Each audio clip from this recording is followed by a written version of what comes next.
सुनबाई, कल्याणजींना सोड. तिने मुद्दाम काही केलं नाही. तिच्या हातून ते निसटले. ए म्हाताऱ्या, गप्प बस. या म्हाताऱ्याने टेबलावरचा पॉट फोडून सगळ्या काचा केल्या आहेत. म्हातारे, तुला घराची साफसफाई करायला सांगितली होती. पॉट तोडायला सांगितला नव्हता. बघावं तेव्हा काही ना काही तोडत राहतात. आज ह्या म्हातारीला बघतेच. मी सुनांनी कल्याणजींचा पाठलाग करून त्यांना झाडूने मारले व त्यांना स्टोअररूममध्ये नेले आणि बाहेरून कुलूप लावले.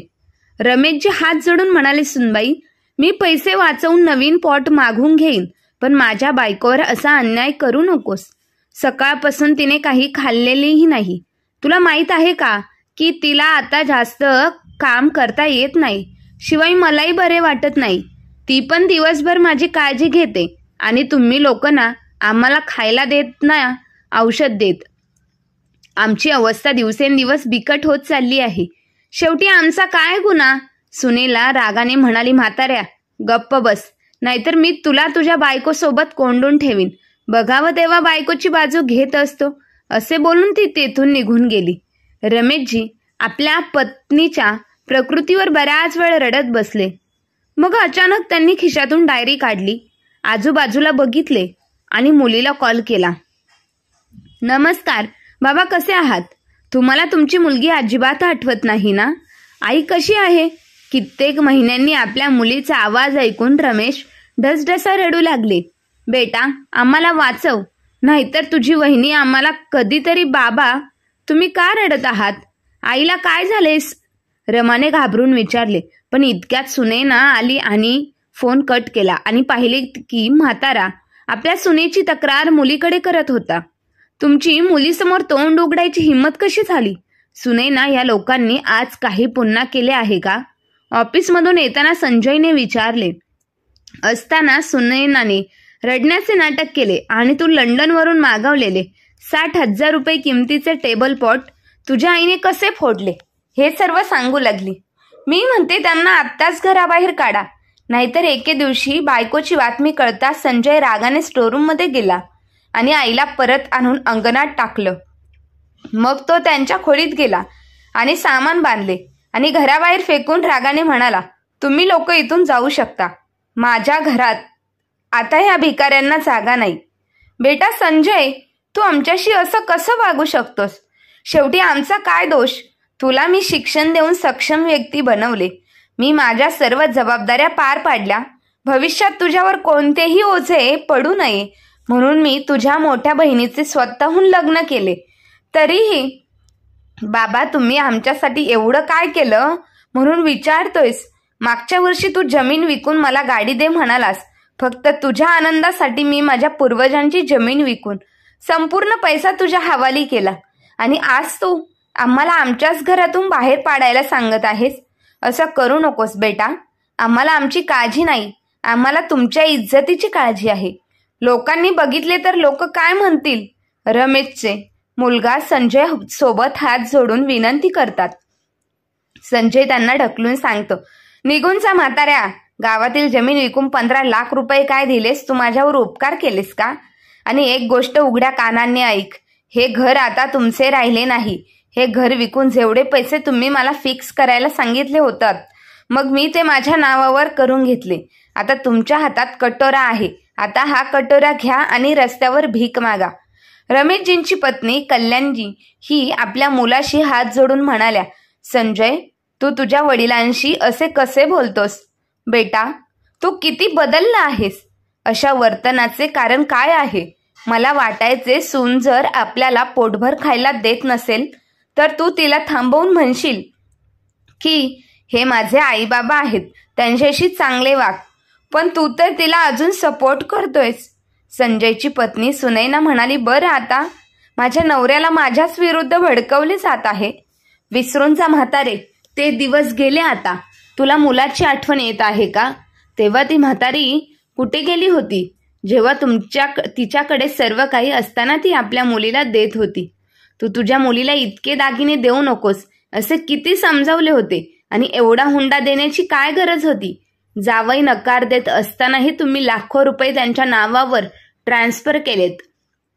तेव्हा तू विचार केला नव्हता की मुलगा सून सोबत राहून तेव्हा त्यांना काय उत्तर देऊ? आता माझ्या घरातून निघून जा. कल्याणजींनी आपल्या सुनेच्या पाया पडल्या आणि म्हणाल्या, सुनबाई, मी गेली 5 वर्षे ह्या घरात नोकरासारखे काम करते, तरी मी माझ्या मुलाशी कधी तक्रार केली नाही. आधी तुम्ही लोकांनी आम्हाला आमच्या खोलीतून जबरदस्तीने बाहेर काढले आणि वरांड्यात राहायला लावले, तरीही आम्ही काहीच बोललो नाही. आता आमच्या डोक्यावरून छत हिसकावून घ्यायचे आहे. शेवटी आमचा दोष काय आहे? आम्ही आमची जबाबदारी पार पाडली आणि तुमच्या खांद्यावर काही ठेवले नाही. आणि आम्ही आमच्या मुलीला रिकाम्या हाताने पाठवायचे होते का? कल्पना करा की तुम्हाला हे सर्व करावे लागले असते तर किती खर्च आला असता. आम्ही तुला एकही पैसा खर्च करून दिला नाही. तरी संजय रागाने म्हणाला, आई, बहिणीचे लग्न जर तू माझ्यावर सोडले असते तर देवळात जाऊन किंवा हजारो मुली एकत्र लग्न करतात त्या ठिकाणी जाऊन मी तिचे लग्न लावून देऊ शकलो असतो. पण तू माझा विचार न करता फक्त तुझ्या इज्जतीचा आणि तुझ्या मुलीचा विचार केलास. म्हणूनच आता त्रास सहन करा. हे बघ आई, तुम्ही दोघं सरळ घरातून निघून जा, नाहीतर तू माझी आई आहेस हे मी विसरेन. तुम्ही आपल्या मुलीला सर्व देऊन निरोप दिला आहे ना, तिथे जाऊन राहा. आणि गेली 5 वर्षे तुम्ही नोकरासारखे काम करत होतात, मग आम्ही तुम्हाला भाकरी दिली नाही का? मी खूप सहन केला आहे. आता या घरात तुमचे चेहरेही बघायचे नाहीत. सुनेना बाहेर काढत्या दोघांना, असे म्हणून संजय घराच्या आत जाऊ लागला. दोघेही आपल्या मुलाच्या पाया पडून विनंती करू लागले, पण मुलगा त्यांना रडत सोडून गेला. सुनैना खोलीत गेली आणि म्हणाली, तुम्ही तुमच्या मुलाचा निर्णय ऐकला नाही का? आता इथून निघून जा. बिचाऱ्या कल्याणजी जशी उठली तशी दचकली आणि पुन्हा जमिनीवर पडली. रमेशजींनी आपल्या पत्नीला सांभाळून घेतल्यानंतर सुनैनाने त्यांच्या दोन्ही बॅगा उचलल्या आणि त्यांच्यासमोर घराबाहेर फेकून दिल्या आणि म्हणाली, खबरदार, पुन्हा कोणी या मार्गाने आलात तर जगा किंवा मरा, आम्हाला आता तुमची काळजी नाही. असे म्हणत तिने त्यांच्या तोंडावर दरवाजा बंद केला. आजूबाजूचे सर्वजण बघत होते. कल्याणजी म्हणाल्या, आता कुठे जाणार? जबाबदारी पार पाडण्याची ही शिक्षा मिळेल असे कधीच वाटले नव्हते. आमच्या मुलाने आम्हाला भीक मागण्यास भाग पाडले. देवानेही आमच्या नशिबात जे लिहिले आहे का? रमेशजी म्हणाले की ज्याचा कोणी नाही त्याचा देव आहे. चल कल्याणजी, असे म्हणत दोघेही रडत तेथून निघून गेले आणि जवळच्या मंदिरात जाऊन आश्रय घेतला.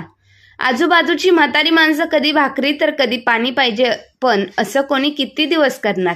दुसरीकडे रमा त्वरित भारतात येण्याची व्यवस्था करत होती. तेव्हा तिच्या शेजारच्या विमलाजींनी रमाला फोन करून तिथला सर्व प्रकार सांगितला आणि म्हणाल्या, बेटी रमा, आता तू तुझ्या आईवडिलांना आधार आहेस. भावाने आणि वहिनीने आज सासू सासऱ्यांचा अपमान करण्यात कोणतीही कसर सोडली नाही आणि त्या गरीब वडिलांना घराबाहेर हाकलवून दिले. मंदिरात गरीब लोक भुकेने तहानेने बसलेले आहेत. त्यांची अवस्था पाहून आपण पाहू शकत नाही. फक्त हे कर आणि ही बातमी ऐकून त्यांना मरणापासून वाचव. रमाचे मन धडधडले की एवढ्या थंडीत आई बाबा रस्त्यावर कसे राहतील. तेव्हा तिने सांगितले की ती एका आठवड्याच्या आत भारतात येईल आणि तिच्या आईबाबांना घेऊन जाईल. रमाने घाबरून पुन्हा शेजारच्या विमला आंटींना फोन केला आणि म्हणाली, आंटी, मी लवकरात लवकर येण्याचा प्रयत्न करेन. तोपर्यंत कृपया माझ्या आईबाबांची काळजी घ्या. तुमचे हे उपकार मी कधीच विसरणार नाही. हे बोलता बोलता रमा ढसाढसा रडू लागली. ठीक आहे बेटा, पण लवकर ये रमा. आणि संजय ही रमेशजी आणि कल्याणजी यांची 2 मुले होती. रमा तिच्या आई वडिलांची सर्वात प्रिय होती. आपल्या माहेरच्या घराची आठवण आल्याने रमा विचारात गढून गेली. रमा बेटा, आज मला काहीतरी चटपटीत खावेसे वाटत आहे. असे कर, तू काय बनवशील? जी झटपट तयार होईल ऑफिसमधून परतल्यावर. रमेशजी आपल्या मुलीला रमाला म्हणाले, बरं तुम्हालाही नव्या जमान्याचे जेवणाचे व्यसन आहे का? कल्याणजी हसत हसत रमेशजींना म्हणाल्या. रमेशजी म्हणाले की मी म्हातारा झालो आहे असं म्हणायचं आहे का? म्हाताऱ्या असाल तुम्ही, आम्ही अजून तरुण आहोत. जेव्हा रमेशजीने त्यांच्या पत्नी कल्याणजींना हे चिडवून सांगितले तेव्हा तिघेही मोठ्या मोठ्याने हसले. रमा बेटा बघ, आज मी तुझ्या आईकडून मॅगी स्पर्धा जिंकणार आहे. रमेशजी बायकोला चिडवत म्हणाले. आई बाबा तुम्ही दोघे बसा, मी फक्त 2 मिनिटात तयार करते. आज बघूया तुमच्यापैकी कोण जिंकतो. रमा खूप छान मॅगी बनवायची. हिरवे लाल शिमला मिरची बारीक करून आणि एवढे सजवलेली असते की खाल्ल्यासारखी वाटते. रमा लहानपणापासूनच स्वयंपाकात पारंगत होती. पप्पा तुम्ही नेहमीच आईकडून हरता, आजही तुम्ही आई विरुद्ध जिंकू शकला नाहीत, हे पाहिलं का? जेव्हा रमाने विचारले तेव्हा रमेशजी म्हणाले, अरे बेटा, आम्ही तुझ्या आईसाठी सर्वस्व गमावले आहे, मग ही छोटीशी स्पर्धा काय आहे? आणि तिघेही जोरजोरात हसायचे. रमाने महाविद्यालयीन शिक्षण पूर्ण केल्यानंतर लवकरच तिने स्पर्धेची तयारी सुरू केली आणि तिच्या मेहनतीला फळ मिळाले आणि ती बँकेत अधिकारी झाली. रमाचं अरेंज मॅरेज होतं. मनोज आणि त्याचे आईवडील रमाला भेटायला आले तेव्हा मनोजच्या घरच्यांनी रमाला एका नजरेत पसंत केलं. काही दिवसातच दोघांनीही मोठ्या थाटामाटात लग्न केलं. जड अंतकरणाने तिने आई वडिलांकडून रजा घेतली. येथे रमाचे सासरच्या घरी जोरदार स्वागत झाले. लग्नानंतर काही दिवसातच मनोजला नोकरीवर परतावे लागले. मनोजला लवकरच व्हिसा मिळाला आणि तो परदेशात परतला. पण रमाचा व्हिसा पूर्ण होत नव्हता. एकीकडे पती पत्नीकडे जाण्याचा आनंद आणि दुसरीकडे आई वडिलांना सोडून परदेशात जाण्याचे दुःख. इथेच राहिले तर कधी आई वडिलांना भेटायला जाऊ शकली असती, पण परदेशात जाऊन हे शक्य होणार नाही. तिचं मन पुन्हा पुन्हा ह्या काळजीत बुडून जात होतं. जाण्यापूर्वी रमा तिच्या आई वडिलांना भेटायला तिच्या आई वडिलांच्या घरी गेली आणि दोघांनाही मिठी मारली आणि खूप रडली. रमेशजींनी त्या मुलीला धीर दिला. तुम्ही आरामात जा, आम्ही अजून इतके म्हातारे झालो नाही की आम्ही स्वतःची काळजी घेऊ शकत नाही, आणि तुझा भाऊ आणि वहिनी देखील आमची काळजी घेण्यासाठी आहेत, तेव्हा काळजी करू नका आणि स्वतःची काळजी घ्या. आज रमाने इकडच्या नोकरीचा राजीनामा देऊन परदेशात जाऊन नवीन नोकरी शोधण्याचा संकल्प केला आणि मग जड अंतकरणाने परदेशात परतली. रमाच्या लग्नाला 5 वर्ष झाली. तिचा नवरा मनोज हा सौम्य स्वभावाचा होता. रमाच्या घरात सासू सासरे आणि एक लहान नणंदशिवाय एक छोटा बाल गोपालही होता. ती आणि त्यांचे कुटुंब आता कायमचे परदेशात स्थायिक झाले होते. ती तिच्या नवीन कुटुंबात खूप आनंदी होती. आज रमा तिच्या वैवाहिक दिवसांची आठवण करून देत होती आणि रमेशजीने मनोजच्या नावावर न मागता 30 लाख रुपये जमा केले, जेणेकरून त्यांची मुलगी नेहमी तिच्या सासरच्या घरी आनंदी राहू शकेल. पण आज जेव्हा तिला तिच्या आईवडिलांबद्दल इतरांकडून अशी बातमी मिळाली तेव्हा रमाची अवस्था वाईट झाली होती. ती रडत होती. आई वडिलांकडे पैसे नाहीत असा विचार करून भावाने त्यांना घराबाहेर हाकलवून दिले. पैसे संपले की मुले आई वडिलांना विसरतात का? आज परिस्थितीच अशी होती की तिचे आई वडील एका मंदिरात राहत होते. कुठेतरी तिला याचं कारण समजलं. आई वडिलांची आजची अवस्था पाहून तिला खूप वाईट वाटले. शेवटी ती एक मुलगी होती. ती तिच्या आई वडिलांसाठी दुःखी कशी होऊ शकत नाही? ती खूप प्रेमाने वाढवलेली होती. तिच्या वडिलांनी तिला पूर्णपणे आपली बाहुली बनवले होते. रमाने हे तिच्या आई वडिलांचे पत्नीला सांगायचे होते, पण मनोज फार कमी बोलत होता आणि बहुतेक वेळा गप्प राहिल्यामुळे ती हिंमत करू शकली नाही. कशी तरी रात्र झाली आणि रमाचा नवरा कुटुंबासह जेवणाच्या टेबलवर बसला होता. रमाचे डोळे अजूनही ओले होते. घाबरून ती तिच्या नवऱ्याला हळूच म्हणाली, मनोज, भाऊ वहिनींनी आईबाबांना घराबाहेर काढले. ते जवळच्या मंदिरात पडलेले आहेत. तुम्ही म्हणालात तर मी त्यांना घरी घेऊन येते. मनोजने उत्तर दिले नाही आणि जेवण करून आपल्याला खोलीत गेला. सर्वजण अन्न खात होते, पण रमाला एक तुकडाही गिळता येत नव्हता. तिला फक्त आईवडिलांची काळजी वाटत होती आणि पुढे काय होणार? रडलेल्या डोळ्यांनी ती सर्वांना जेवण देत होती. रमाच्या सासूबाईंनी धीर दिला आणि म्हणाल्या, बेटा, काळजी करू नकोस. देवाच्या घरी न्याय आहे. काही वेळाने जेवण करून सर्वजण आपापल्या खोलीत गेले, पण संवाद फक्त त्यांच्याबद्दलच होते. दुसऱ्या दिवशी रमा आपल्या नवऱ्याकडे आशेने पाहत होती, पण त्याच्या चेहऱ्यावर भाव नव्हता. काही वेळाने मनोज म्हणाल, मी आज ऑफिसमधून उशिरा येईल, मला खूप कामं आहेत, असं बोलून तो कार्यालयात गेला. पतीचे हे बोलणे ऐकून रमाचे डोळे भरून आले. ती दिवसभर विचार करत राहिली की मनोज इतका दगडाच्या हृदयाचा कसा बनू शकतो. अचानक रमाला नोटांचे बंडल देताना मनोज म्हणाला, तुझ्या आईवडिलांसाठी इथे घर घे आणि त्यांना सांग की त्यांनी कशाचीही काळजी करू नये. मी त्यांचा मुलगा आहे. एक मुलगा तुम्हाला सोडून गेला तर दुसरा मुलगा आजही त्यांच्या पाठीशी उभा आहे. मनोजचे आई वडील आपल्या मुलाकडे आश्चर्याने पाहू लागले. मनोजची आई म्हणाली, पण बेटा, तुझे पैसे का खर्च करतोयस? रमा म्हणाली, एवढे पैसे कुठून आणले? मनोज म्हणाला, हे फक्त तुझ्या वडिलांनी दिलेले पैसे आहेत, माझे नाही. म्हणूनच मी आजपर्यंत याला हातही लावला नाही. त्यांचा विश्वास समजून मी हे जपून ठेवले होते. तरी त्यांनी हे पैसे जबरदस्तीने माझ्या खात्यात जमा केले होते. कदाचित त्याला माहीत असेल की एक दिवस अशी वेळ येईल जेव्हा त्यांना त्यांची गरज भासेल. मनोजजीची आई म्हणाली, पण बेटा, त्यांनी हे तुला हुंड्यात दिले होते, मग ते परत करण्याची काय गरज आहे? आईचे म्हणणे ऐकून मनोज हसला आणि म्हणाला, आई, तुझा मुलगा पैशासाठी विकला होता का? मनोजची आई गप्प झाली. मनोजचे वडील अभिमानाने आपल्या मुलाकडे बघत होते. मनोज म्हणाला, बाबा, मी बरोबर केले ना? मनोज आईने तिच्या बोलण्याबद्दल खेद व्यक्त केला आणि त्याचे वडील म्हणाले, हो बेटा, तू योग्य केलेस. तुझे खूप उदात्त विचार आहेत. आम्ही तुला लहानपणापासून ओळखतो. तुला माहीत आहे की सून आई वडिलांना घरी घेऊन आली तर ते आपल्या मुलीच्या घरी राहतात. हे तिच्या पालकांना सहन होणार नाही. ते शर्मेने जगू शकत नाही. मनोजचे वडील म्हणाले, देवा, आई वडिलांनी असा दिवस कधीच पाहू नये. तू खूप योग्य निर्णय घेतला आहेस. त्यांना स्वतंत्र घर मिळावे म्हणून. आणि जोपर्यंत या हुंड्याच्या पैशांचा प्रश्न आहे, आम्हाला कधी कशाची गरज नाही भासली, कारण तुम्ही आम्हाला कधीही कमी पडू काही दिलं नाही. असेच सदैव आनंदी राहा बेटा, असे म्हणत दोघेही आपापल्या खोलीत गेले. रमा अजूनही नवऱ्याकडे आश्चर्याने पाहत होती. मनोजने रमाचा हात धरला आणि म्हणाला की तुला अजून पैशांची गरज आहे तर तू मला सांग, आणि तुझ्या आईवडिलांना या पैशांबद्दल अजिबात सांगू नकोस. तुझ्याकडे घर घेण्यासाठी पैसे कुठून आलेत असे त्यांनी विचारले तर तू पण काहीतरी पाहणं कर, नाहीतर ते स्वतःला दोष देत राहतील. नवऱ्याचे बोलणे ऐकून तिच्या डोळ्यांतून अश्रू तरळले आणि तिने त्याला घट्ट मिठी मारली. मनोजने तिला दिलासा दिला की सर्व काही ठीक होईल, काळजी करू नकोस, आपण उद्याच आई बाबांकडे जाऊ. आता निघ, मी कोणतेही मोठे काम केलेले नाही. हे बघ, माझे सगळे कपडे घाण केले, असे म्हणत त्याने रमाच्या गालावर हलकेच थोपटले आणि रमाच्या चेहऱ्यावरही एक हसू पसरले. अशीच आनंदी राहा. जोपर्यंत मी आहे तोपर्यंत तुला काळजी करण्याची गरज नाही. ठीक आहे मॅडम? तुमच्या गरीब नवऱ्याला तुमच्या हातून गरमागरम कॉफी मिळेल का? सकाळपासून धावपळ केल्यामुळे डोके दुखत आहे. एवढं बोलून ती ताबडतोब नवऱ्याच्या सांगण्याप्रमाणे कॉफी बनवायला स्वयंपाकघरात गेली. कॉफी बनवत असताना रमा स्वतःला शिव्या देऊ लागली की दिवसभर मनोजबद्दल तिच्या मनात अनेक विचार आले की माझ्या नवऱ्याने हुंड्याचे पैसे घेतले आहे, तो मदत करणार नाही का? करावे लागेल, नाहीतर मी सुद्धा त्यांच्या आईवडिलांची सेवा करणार नाही.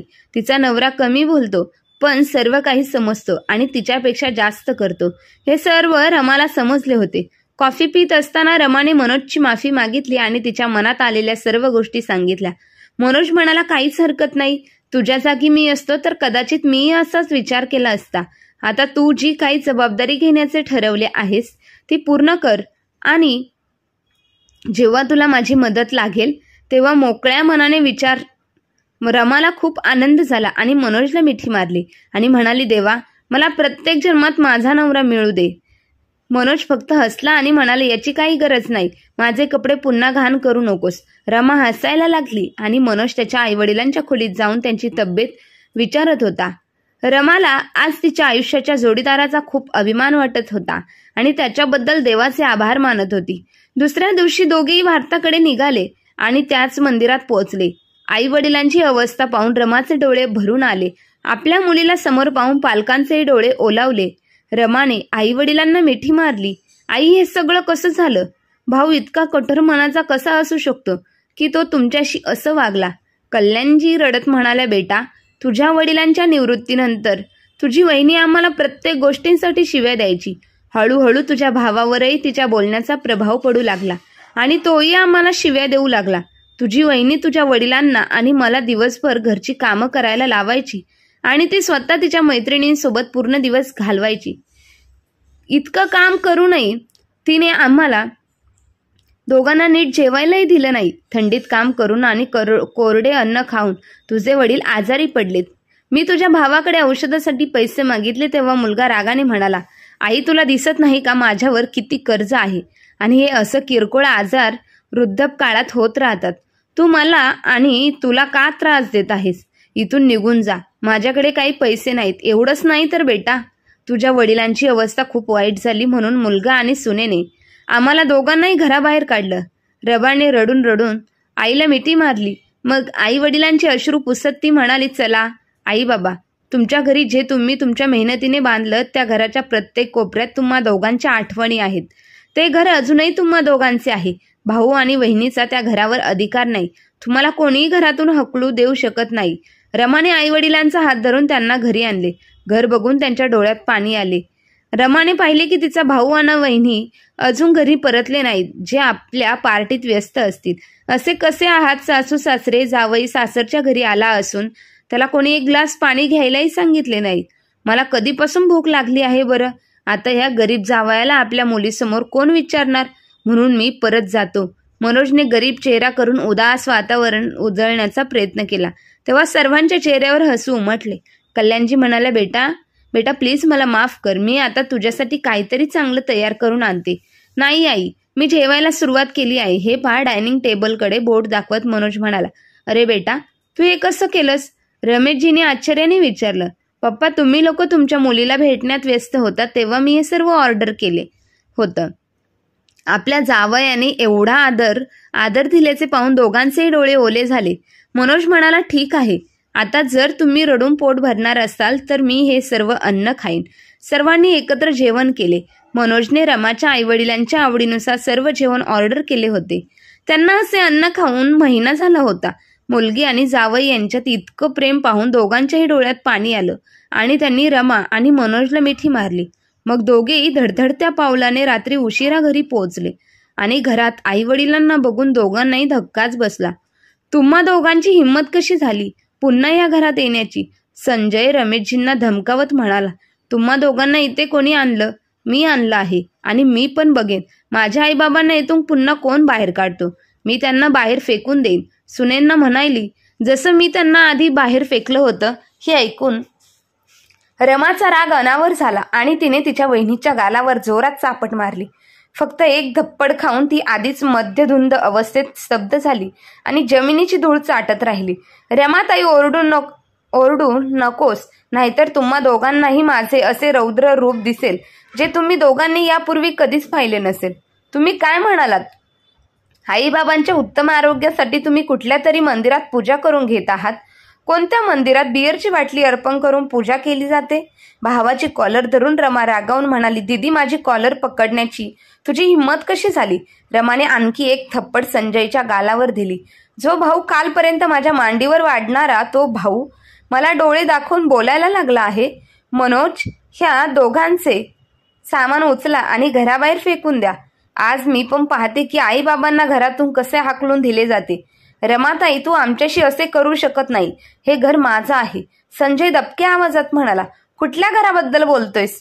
तू आपल्या कष्टाच्या पैशातून बांधलेले हे घर आजही बाबांच्या नावावर आहे. बाबांनी आता तुम्हाला त्यांच्या मालमत्तेतून बाहेर काढले आहे. आता ह्या घरावर तुझा अधिकार नाही. आपलं सामान उचला आणि निघून जा. रमाने संजयला कागदपत्र दाखवली आणि सांगितले, जे पाहून संजयला धक्काच बसला. तो वडिलांच्या पाया पडून माफी मागू लागला, पण त्यांनी दोघांनीही माफ केले नाही आणि घराबाहेर हाकलवून दिले. दोघांनाही तेथून जाण्यास भाग पडले. मनोजला त्याच्या सासू आणि सासऱ्याचा व्हिसा मिळाला आणि काही दिवसातच रमाने तिच्या आईवडिलांना 1-2 आठवडे आमच्या सोबत राहा, तुम्हाला तिथे आवडेल आणि त्यानंतर तुम्ही तुमच्या घरात राहाल असे सांगून तिच्या आईवडिलांना सोबत नेले. रमाच्या सासरच्यांनी त्यांच्या ओळखीच्या एका बिल्डरशी बोलून त्यांच्याशी 2 खोल्यांचा फ्लॅट खरेदी केला. एक दिवस मनोज म्हणाला, बाबा, जाण्यापूर्वी मला तुम्हाला काहीतरी दाखवायचे आहे. तुम्ही या. जेव्हा रमेशजी आणि कल्याणजींनी मनोज सोबत तिथे पोहोचले तेव्हा त्याने आश्चर्याने विचारले, तू आम्हाला कुठे आणले आहेस? बेटा, नवीन घर घेतले आहे का? जेव्हा कल्याणजी त्या घराबद्दल विचारलं तेव्हा रमा म्हणाली, बाबा, हे तुम्हा दोघांचे घर आहे. काळजी करू नका. हे तुमच्याच पैशांचे आहे. आई, तुला आठवतंय की लग्नात तू नेहमी मला काही पैसे द्यायचीस आणि ते फिक्स करून म्हणून सांगायचीस. ते सगळे पैसे मी तुमच्या नावावर जमा करायचे. कल्याणजींचे डोळे भरून आले आणि ती म्हणाली की तिने आपली सर्व संपत्ती त्यांना दिली होती, ज्यांनी त्यांना घरातून हाकलवून दिले होते, आणि तू तुझ्या खिशातील पैसे आणि जे काय आम्ही तुझ्यासाठी देत होतो ते वाचवून आमच्यावर खर्च केलेस. रमाच्या सासूबाई म्हणाल्या, अहो भीमजी, आता हिशेबाची गोष्ट सोडा आणि नवीन घरात तुमचा नवीन संसार सांभाळा आणि ज्याने तुमची फसवणूक केली आहे त्याला कधीही माफ करू नका. खूप समजावून सांगितल्यावर दोघांनी तिथे राहण्यास होकार दिला आणि ते घर विकून रमेशजींनी नंतर अर्धी रक्कम आपल्या मुलीच्या नावावर हस्तांतरित केली आणि उरलेली अर्धी रक्कम बँकेत जमा करून जेणेकरून आपल्या मुलीला जावयाला कोणताही भार सहन करावा लागू नये. मनोज आणि रमाने त्यांची पूर्ण काळजी घेतली आणि त्यांना आपल्या मुलाची उणीव कधीच जाणू दिली नाही. रमेशजी आणि कल्याणजींनी यांनी मनोजचे आभार मानले की त्यांना जावई म्हणून हिऱ्यासारखा मुलगा मिळाला. त्यांनी मुलगा आणि सून यांच्याकडे मागे वळून पाहिले नाही आणि सर्वांसोबत आनंदाने राहू लागले. तर मित्रांनो, मनोजचा सासू आणि सासऱ्यांबद्दल योग्य निर्णय होता का? तुम्हाला काय वाटतं ते कमेंट बॉक्समध्ये नक्की कळवा आणि कथा आवडली असेल तर आपल्या चॅनलला लाईक, शेअर, सबस्क्राईब नक्की करा. धन्यवाद.